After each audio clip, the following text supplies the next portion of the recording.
Halo, selamat datang di Kabar Bisnis. Seperti biasa di Kabar Bisnis ini kita punya informasi menarik seputar dunia bisnis. Namun sebelumnya aku mau kasih tahu dulu nih, ini adalah channel edukasi bisnis, marketing, dan dunia desain grafis. Dan channel ini merupakan bagian dari studio desain Kebun Desain yang menjual berbagai jasa seperti jasa desain logo, desain kemasan, desain sosial media, dan juga jasa legalitas. Iya, jadi buat teman-teman yang pengen order desain logo, desain kemasan, desain apapun buat bisnisnya sampai daftar-daftar legalitas bisnis, itu bisa kontak aja nomor WhatsApp yang ada di deskripsi. Siap! Kayak gitu. Ya, kontak aja. Oke nih, Dek, ada informasi mencengangkan apa nih kali ini nih? Sebenarnya banyak banget ya startup yang layoff ya, yang bangkrut gitu. Yang bangkrut akhirnya dia itu memphk-kan karyawannya. Ini ada info mencengangkan sih, nanti tampilin gambarnya ini ya. Oke. Menurut foundernya JDID, direktur JDID itu cuman bisa bikin PPT doang.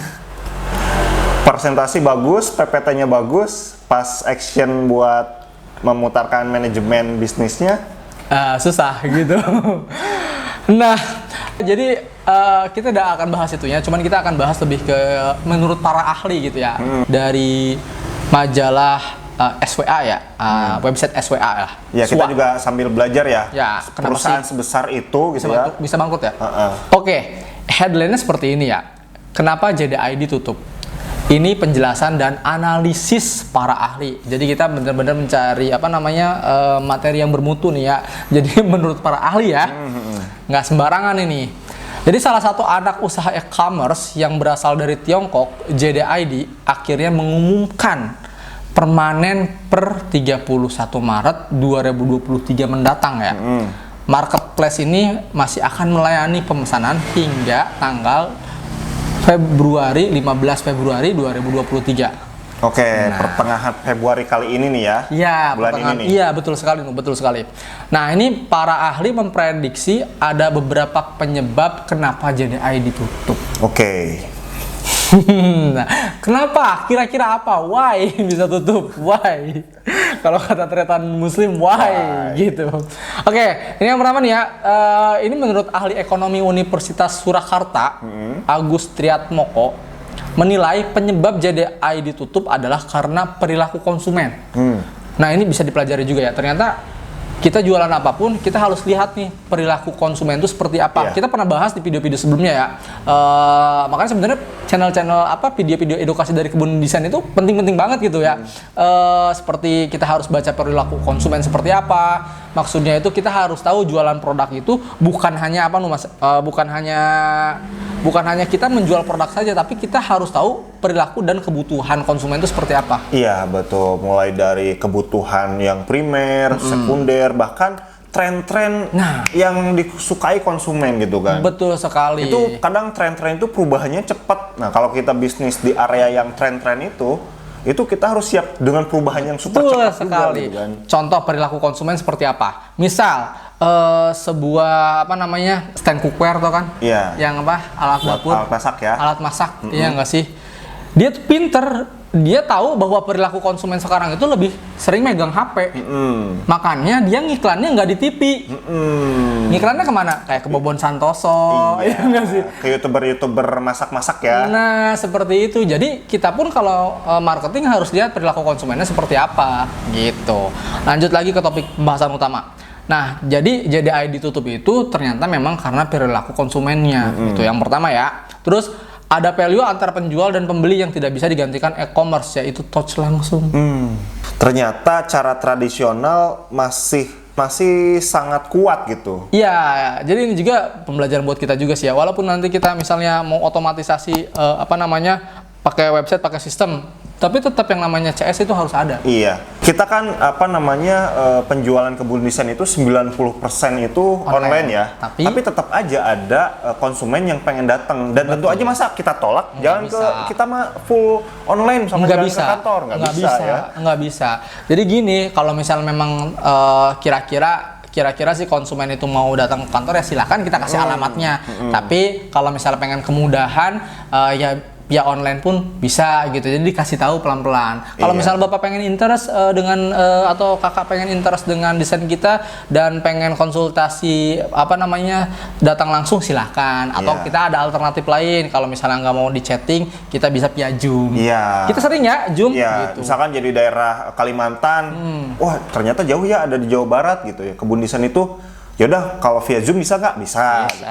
Ada yang cukup deket-deket nih sama daerah kita, misalkan Jakarta, Tangerang gitu ya. Ya meskipun gitu. 100 kiloan lah ya dari kantor kita, mereka pengen datang. Silakan. Ya datang ternyata ya, masa kita tolak gitu ya? Gitu. Apalagi konsumen ikan paus, maksudnya yang gede gitu, yang kita harus datang ke kantornya ya. Asal udah pasti order ya. Gitu. Balik lagi ya, tadi perilaku konsumen ya. Ternyata ada perilaku konsumen yang memang tidak bisa digantikan, yaitu touch. Yang kedua itu ya. Tadi keep in touch langsung ternyata penting juga. Nah, terus saat digantikan dengan digital, maka orang tidak murni atau setia dalam bertransaksi sehingga mereka kembali transaksi offline. Tetapi ini tidak signifikan pengaruhnya, nggak terlalu signifikan ya, kata Agus saat dihubungi oleh SWA online. Kenapa tidak signifikan? Karena beberapa generasi Z sekarang udah mulai tumbuh. Dewasa kan, dan dia lebih pengen yang instan gitu. Tadi seperti yang kita bilang, kita kan 90% itu online ya. Artinya memang tetap yang mendominasi pasar itu 90%-nya online gitu. Tapi tetap ada yang offline. Gitu. Maksudnya kita tidak mengharamkan online ya, tidak sama sekali. Tapi kita tetap buka keran yang lain gitu maksudnya. Kita tetap buka keran yang lain untuk biar mereka tetap bisa keep in touch atau komunikasi secara langsung dengan kita. Gitu. Nah, faktor selanjutnya JDI ditutup adalah adanya persaingan dengan e-commerce atau startup baru di level lokal, kecil-kecil, lingkup kabupaten atau kota. E-commerce yang kecil-kecil baru ini lebih efisien dan dekat dengan konsumen. Right, benar. Bahkan ada beberapa, aku pernah lihat salah satu e-commerce yang dia bisa langsung keep in touch gitu. Jadi misalnya kamu buka toko nih, saya lupa nama e-commerce apa. Kamu misalnya buka toko nih di salah satu di kota, misalnya di Kerawang ya, toko di website tersebut. Nah, terus misalnya diriku pembelinya nih, bisa ke website itu chatting atau misalnya chat keranjang. Terus bayar, tapi bayar pengen langsung. Jadi kita bisa ketemu gitu. Iya. Aku juga e-commerce kayak sayuran itu mulai tumbuh tuh di tiap-tiap daerah. Nah, gitu. E-commerce furnitur gitu. Itu mulai tumbuh tuh. Bahaya banget sih sebenarnya untuk saingan e-commerce yang kecil-kecil ini, perlu diperhitungkan juga nih nanti buat Tokopedia dan Bukalapak dan Lazada. Iya, ini kan JDI salah satunya kalah persaingan ya. Karena muncul pesaing-pesaing lain pesaing-pesaing lokal gitu ya. Nah, dikatakan e-commerce yang sifatnya tersentralisasi akan kalah dengan yang terdesentralisasi di daerah-daerah. Gitu kan, kalau misalnya seperti JDI kan dia tersentral ya. Tapi dia bisa kalah sama yang terdesentralisasi di daerah-daerah. Sebenarnya bisnis e-commerce ini tidak turun, tetapi terkanibal oleh e-commerce lain yang baru muncul. Buktinya apa? Bisnis e-commerce tidak turun, perusahaan logistik tumbuh. Ini karena ada bisnis yang sifatnya online. Bener sih, logikanya yang namanya bisnis logistik malah makin banyak ya. Tapi kenapa dia bisa turun? Bisa bangkrut ya, nggak turun, bisa bangkrut. Sedangkan yang lain bisa tumbuh gitu. Yang tadi yang menarik juga yang kalah saing sama e-commerce lokal, yang mungkin e-commerce lokal itu harga kirimnya lebih murah dan orang-orang lokal di daerah misalkan Kerawang, baru tahu ternyata aku nggak usah pesen jauh-jauh ke Surabaya, orang Kerawang ternyata ada yang jualan itu juga gitu. Iya, betul sekali. Gitu kan. Nah, maka menurut Agus sudah betul keputusan manajemen induk JDID yaitu JDI.com untuk fokus ke lini bisnis rantai pasok internasional yang dengan pergudangan dan logistik sebagai inti bisnisnya. Jadi dia nggak usah lah ke e-commerce, fokus aja si JD.com ini ke fokus bisnis rantai pasokan internasional. Jadi ingat ya, JD.com-nya tetap ada, tapi JDID-nya yang nggak ada gitu. Bagi pengusaha yang ingin mendirikan e-commerce, hati-hati. Analisis pertama sebelum mendirikan adalah persaingan saling mengkanibal satu sama lain. Ya sih. Kadang ya menurut analisis diriku ya, terkanibal kayak gini kadang awal-awal dari sebuah kolaborasi gitu.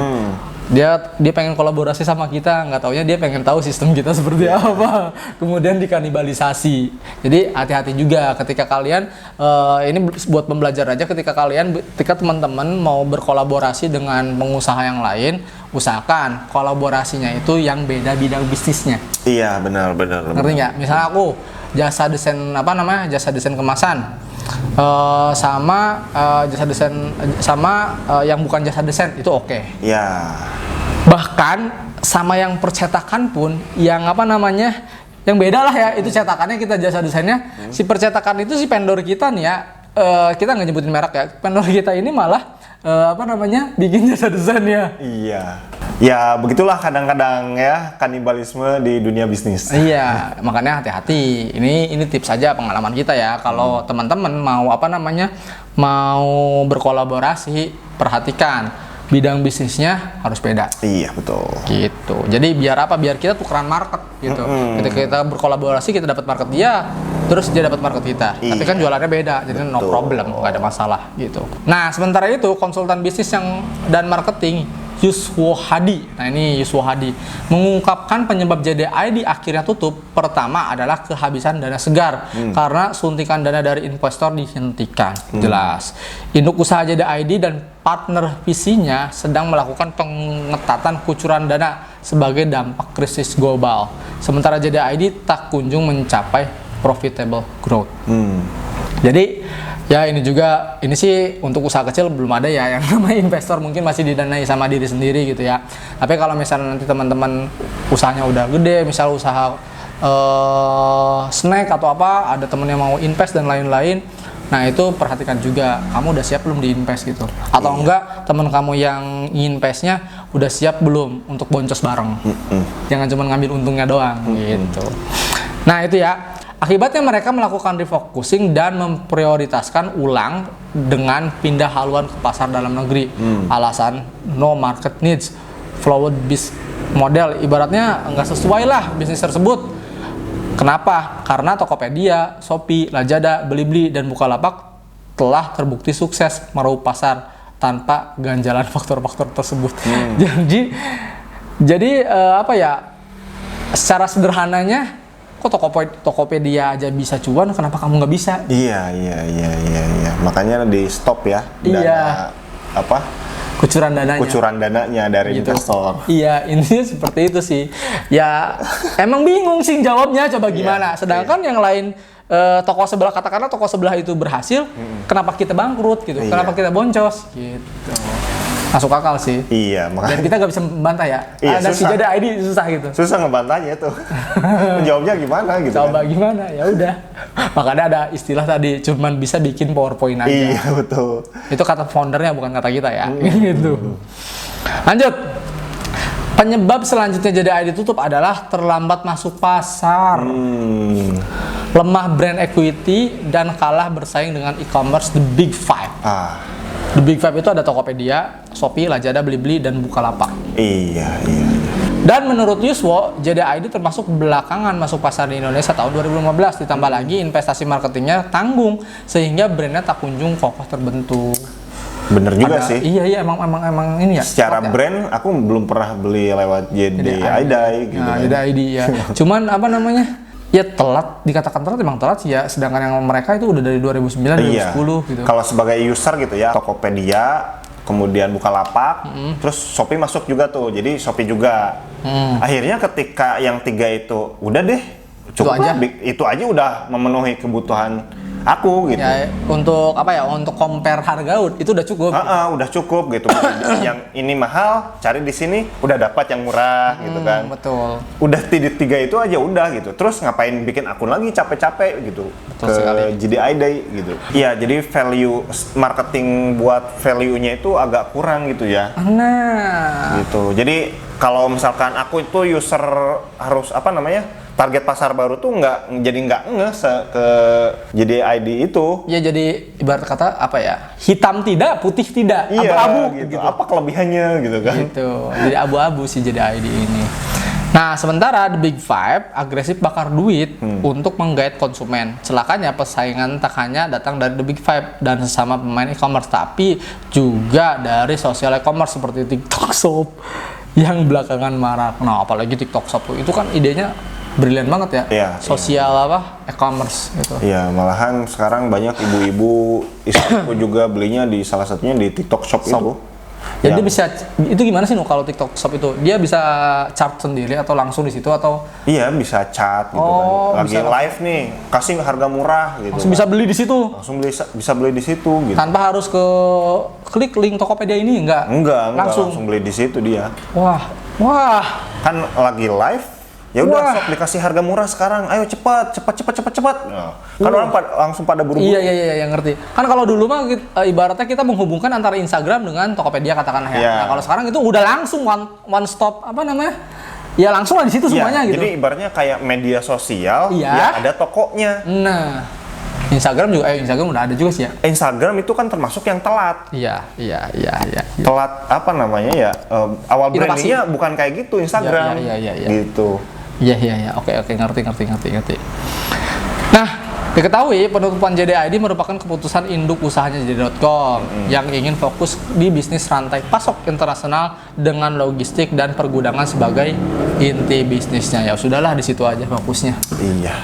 Ya, jadi banyak sekali yang kita pelajari ya. Yang pertama tadi mulai dari perilaku konsumen. Ya, kita harus belajar dengan perilaku konsumen. Terus juga jangan asal terima investasi ya.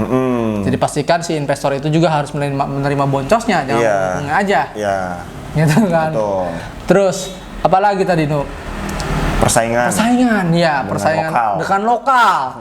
Dan jangan lupakan juga marketing jangan tanggung-tanggung. Iya, betul. Gitu. Kalau misal memang ini ya, kalau misal buat pelaku UMKM gimana, kita belum ada duit untuk ads, nggak apa-apa, kamu nggak usah nge-ads, kamu bikin konten aja tiap hari. Dan bikin konten tiap harinya nggak usah tanggung-tanggung gitu.